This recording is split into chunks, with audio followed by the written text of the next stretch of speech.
We're going to talk about nonpolar molecules today. Our last segment when we talked about polar molecules, so nonpolar would be the opposite. Atoms in some molecules do pull on shared electrons with the same force. Like oxygen molecules? Exactly. So an oxygen molecule is two oxygen atoms bonded together, and these are their shared electrons. And the electrons spend about as much time over here as they do over here. This side doesn't pull any harder than that side, so it's completely even. So the electrons don't spend more time on one side of the molecule than the other. They are shared evenly, and there's no funky charge separation. And I already defined this, but electrons shared equally between atoms produce nonpolar molecules. So carbon dioxide is an example of that. Here's carbon, and it's double bonded to oxygen and double bonded to another oxygen. David, does this oxygen pull any harder than that oxygen? No, but the carbon in the middle might pull a little bit less hard, but you're looking at one side of the molecule compared to the other. And so one thing that students often ask me is, well, water is kind of like carbon dioxide. There's two. Except that the oxygen's pull harder than the carbon, so. Yeah. There's also a few other things. Well, the difference between these two molecules is what? One's bent. Yeah, that one's straight, that one's bent, and I was trying to draw a straight line, and I I'm just failed miserably. But so anyway, this side is partially negative because it's a bent molecule. Messed up 8 there. So the electrons spend more time there. Partial 8. This side's partially positive.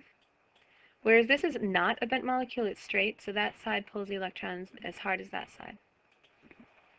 Here's another molecule, propane, and what pulls harder, David, these hydrogens or these hydrogens? This is a trick question. What pulls harder, David, this hydrogen or this hydrogen? The oxygen. Okay, so they all pull evenly, so that would be a non-polar molecule. Quiz time. Which side of the molecule, this is from our last video, which side of the molecule is more negative? That side, the oxygen. Excellent. So this side has the electrons more attracted to it, so it gets a little bit negative. And which side is more positive? Well, that would be the other one. Hydrogen side. That would be the other one. Okay, so how do all of these molecules fit together? The hydrogen bonds to the hydrogen makes a weak hydrogen bond to the oxygen. Okay. So this partial positive side is attracted to that partial negative side. I think it's easier to just make the mess of 8 and then put a sun next to it. Sort of. So we talked about covalent bonds, which were very, very, very strong. Excellent. Very, very strong. And now we're going to talk about hydrogen bonds, which are very, very weak. Excellent. Yes, so I don't have to go into another voice for that. I thought you might have. So no, this is a good enough voice for that. Okay, so oxygen to hydrogen. Right here, what kind of bond is that? Kind of a trick question. That's a covalent. Excellent. That's a covalent bond. Even though it's bonding a hydrogen. Excellent. There's a hydrogen involved, but it's still a covalent bond because in covalent bonds, what, David? It spends more time. Blah, can't talk. Right the now. What are shared? The electrons are shared. Good. I can't Are there? Talk to This right here is a hydrogen bond. Are there any electrons shared? I don't think so. There are not. The electrons stay in the molecule. They don't go to a different molecule. But this side's slightly positive, that side's slightly negative, so they are attracted to each other. So the negative part of one polar molecule is attracted to the positive part of another polar molecule. Hydrogen bonds may form between two different molecules, like two molecules of water. So this molecule and that molecule. Or two molecules of some sort of acid. So we'll look at that in a minute. So here's the hydrogen bond. It's between two different molecules, that molecule of water and that molecule. Here's another picture. This would be a covalent bond. That's how we draw it. And this is one molecule. The water molecule. So here's a water molecule. Here's another water molecule. And this thing is a hydrogen bond. Here's another picture of it again. Covalent bond here, hydrogen bond here. So this will be strong. Same. That's weak. Just the same picture. Just the same picture. Okay, here's hydrogen bonds are responsible for surface tension in water. So here. So that's why there can be water over the top of the cup. Excellent. So let's look at. Let's look at a cup of water, and you're gonna pretend I drew that well. It's really bad. No, we're just a parallel universe where nothing matters that much. It's the leaning cup of pizza or something. The So leaning cup of pizza. yes, excellent. So here's my pitcher of water. This is really a little bit pathetic. There's my water, and I'm pouring water in.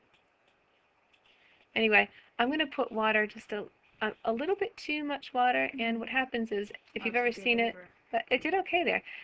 You've filled up water so high that it's gone above the lip, but it doesn't pour out, which is amazing, and it's because the water molecules are all attracted to each other, which is the same thing here. This is surface tension, same reason here. Again, the water molecules are attracted to each other, and that's why this incredibly cool bug can walk across water. So it's not just evil wizardry. It's not. The bug is it seems magical, but it's all surface tension magic. Just like television, it seems magical, but it's just electricity. Uh-huh.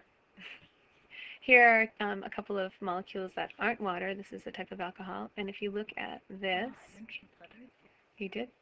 If you look at this, there's an oxygen and a hydrogen. And what does that look like, David? That looks a bit like water. It does. So water is oxygen to hydrogen to another hydrogen.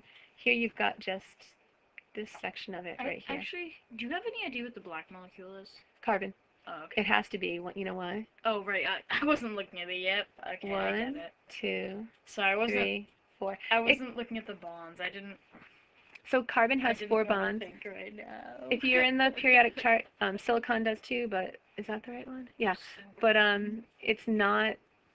It's a little bit bigger of a molecule. I mean, of an atom. So anyway, carbon has 4 bonds. So this is a hydrogen. This is a hydrogen and an oxygen. This part is the hydrogen bond between this atom and that atom.